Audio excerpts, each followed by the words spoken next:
بسم اللہ الرحمن الرحیم۔ معزز ناظرین السلام علیکم۔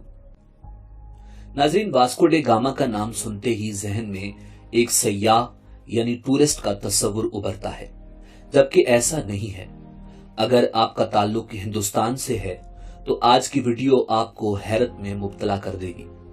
ناظرین، واسکو ڈے گاما صرف ٹورسٹ یعنی سیاح ہی نہیں بلکہ وہ تاریخ میں اپنے سیاہ کرتوتوں کی وجہ سے بھی جانا جاتا ہے۔ ناظرین، بنیادی طور پر وہ ایک سیلر یعنی کشتی یا بحری جہاز چلانے والا شخص تھا۔ بلا کی ذہانت، قائدانہ صلاحیتیں، مہم جوئی اور جنگجوانہ عادات کے باعث ایک بحری قزاق کی شہرت رکھتا تھا۔ اس وقت ہندوستان میں ایک ایسا خزانہ موجود تھا جو نہ ہی یورپ میں تھا اور نہ ہی عرب میں۔ سب ہندوستان کے اس خزانے کو حاصل کرنا چاہتے تھے۔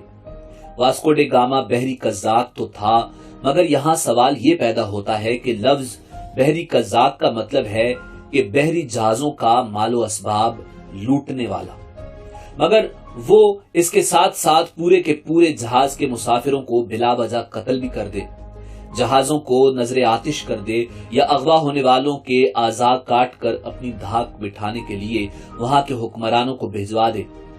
اگر لوٹنے کے دوران لڑائی کی صورت میں ایسا ہو تو اس طرح کا غیر انسانی فعل کسی حد تک سمجھ میں آتا ہے، مگر مال و اسباب حاصل کر لینے کے بعد بھی اس فعل کو بحری قزاق نہیں بلکہ بحری دہشت گرد کہنا زیادہ موزوں رہے گا۔ واسکو ڈے گاما ایک پرتگالی بحری قزاق اور بحری دہشت گرد تھا جس نے ہندوستان پر ظلم کی انتہا کی۔ ناظرین، وہ سال 1469 عیسوی میں پرتگال میں پیدا ہوا تھا، مگر سال 1524 عیسوی میں کوچی ہندوستان میں کیسے فوت ہوا؟ ناظرین، یہ وہ زمانہ تھا جب یورپ میں اپنے ملک سے باہر ڈکیتی کو جائز تصور کیا جاتا تھا۔ 15ویں صدی میں یورپ میں مسالے جن میں کالی مرچ اور دارچینی سر فہرست تھے سونے کے بھاؤ بکتے تھے، اور ان سب اشیاء کا گڑھ ہندوستان ہوا کرتا تھا۔ یورپی اقوام عام طور پر بحیرہ روم کے راستے سکندریہ اور دیگر مشرقی بندرگاہوں پر پہنچتے تھے، جہاں زیادہ تر عرب تاجر یہ اشیاء خریدتے تھے۔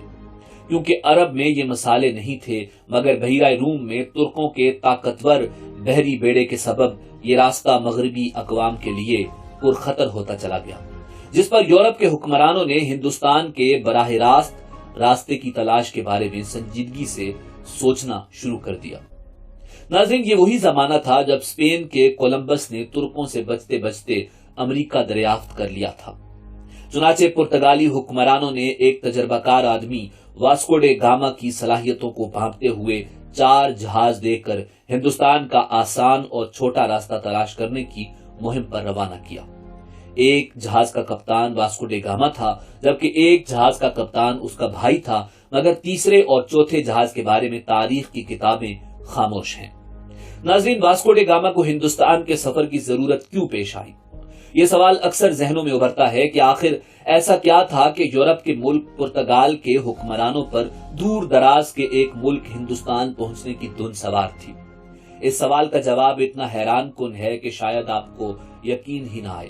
یہ ایک حقیقت ہے کہ مسالہ جات جیسا کہ کالی مرچ، دارچینی، لونگ اور الائچی وغیرہ صدیوں تک یورپ کے لیے ایک نایاب اور بیش قیمت اشیاء کا درجہ رکھتے تھے، تاہم 500 سال پہلے تک اسے بیچنے اور اس سے دولت کمانے والے صرف عرب ہوا کرتے تھے۔ اور یہ راز کہ کالی مرچ اور دیگر مسالہ جات کی پیداوار کہاں ہوتی ہے اور اس کی اصل منڈی کہاں ہے، یہ صرف عرب ہی جانتے تھے۔ 15ویں صدی میں کیرلا کے لیے کالی مرچ کو وہی مقام حاصل تھا جو آج کے دور میں خلیجی ریاستوں کے لیے تیل کو حاصل ہے۔ چنانچہ ایک عرصے تک عربوں نے پوری دنیا خصوصاً یورپ سے اس راز کو چھپا کے رکھا ہوا تھا، جبکہ یورپ ہی اس زمانے میں ان مسالہ جات کا سب سے بڑا خریدار ہوا کرتا تھا۔ یہ راز جان لینے کے بعد مسالوں کا مرکز ہندوستان ہے۔ سال 1497 عیسوی میں پرتگال کے بادشاہ نے اپنے سب سے ماہر سمندری جہاز راں واسکو ڈے گاما کو کالی مرچ کا مرکز تلاش کرنے کا کام سونپا۔ واسکو ڈے گاما کی قیادت میں 4 جہازوں کا قافلہ افریقہ کا چکر کاٹ کر کینیا کی بندرگاہ مالندی پہنچا، جہاں اسے ہندی تاجر نظر آئے، جن میں سے ایک آدمی کو اغوا کر کے یہ اپنے ساتھ ہندوستان لے جانے میں کامیاب ہو گیا، جس سے اس کی مشکل بہت حد تک آسان ہو گئی۔ تقریباً 1 سال کے طویل اور تھکا دینے والے سفر کے بعد یہ 20 مئی سال 1498 کا دن تھا جب واسکو ڈے گاما 12,000 میل کا سفر طے کر کے ہندوستان کی ریاست مالابار کیرلا کے شہر کالی کٹ کے ساحل پر اترا۔ یہ طویل بحری سفر میں کینیا سے ہوتا ہوا ہندوستان پہنچا تھا۔ اس کٹھن سفر کے دوران اس کے بحری جہاز کے اکثر لوگ بار بار موت کے منہ سے بچتے رہے۔ اس طویل سفر میں انہیں اکثر و بیشتر بلند و بالا سمندری لہروں سے نبرد آزما بھی ہونا پڑا۔ خوراک کی کمی کا سامنا تو اکثر انہیں درپیش رہا، جسے وہ پاس سے گزرتے جہازوں کو لوٹ کر یا کسی قریبی بندرگاہ کی شہری آبادی پر دھاوا بول کر پورا کرتے رہے۔ اس طویل سفر کے دوران اسے اکثر اپنے ساتھیوں سے بیماری کے حملوں یا بے رحم سمندری طوفانی لہروں کی وجہ سے ہاتھ بھی دھونا پڑے، جو مر جاتا اسے سمندر میں پھینک دیا جاتا۔ ناظرین، کالی کٹ تک پہنچنے میں کینیا سے اسے 23 دن لگے، جبکہ واپسی پر یہی سفر ہوا کے مخالف سمت ہونے کے باعث 132 دن میں طے کیا۔ کالی کٹ کے ہندو راجا ساموتری نے واسکو ڈے گاما کی خوب آؤ بھگت کی، مگر درباری یہ دیکھ کر حیران رہ گئے کہ اس وقت کی روایات کے مطابق واسکو ڈے گاما نے راجا کو تحفے میں سونے اور جواہرات کی جگہ 4 ارغوانی چوغے، 6 ٹوپیاں، 4 مونگے کی شاخیں، 7 دھاتی برتن، 1 صندوق شکر کا، خوردنی تیل اور 1 ڈرم شہد شاہی تحفے کے طور پر پیش کیا، جو کسی طور بھی ایک سلطنت کے حکمران کے شایان شان نہ تھے۔ راجا ساموتری ایک ذہین حکمران تھا۔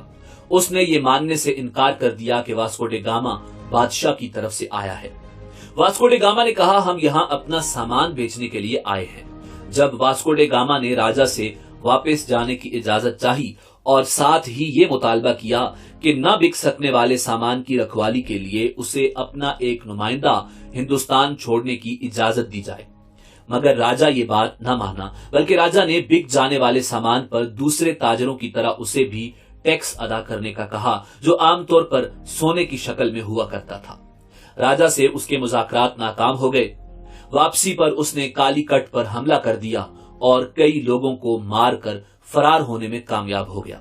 چونکہ یہاں رہ کر وہ ہندوستانی سستے مسالوں کا ایک بہت بڑا ذخیرہ جمع کر چکا تھا، جسے وہ یورپ لے جا کر سونے کے بھاؤ بیچ کر خوب منافع کمانا چاہتا تھا، لہٰذا وہ ہندوستان سے مسالے اور دیگر سامان جو اپنے ساتھ یورپ لے گیا تھا، وہ اس بحری مہم کے کل خرچے سے 60 گنا زیادہ مالیت کے تھے۔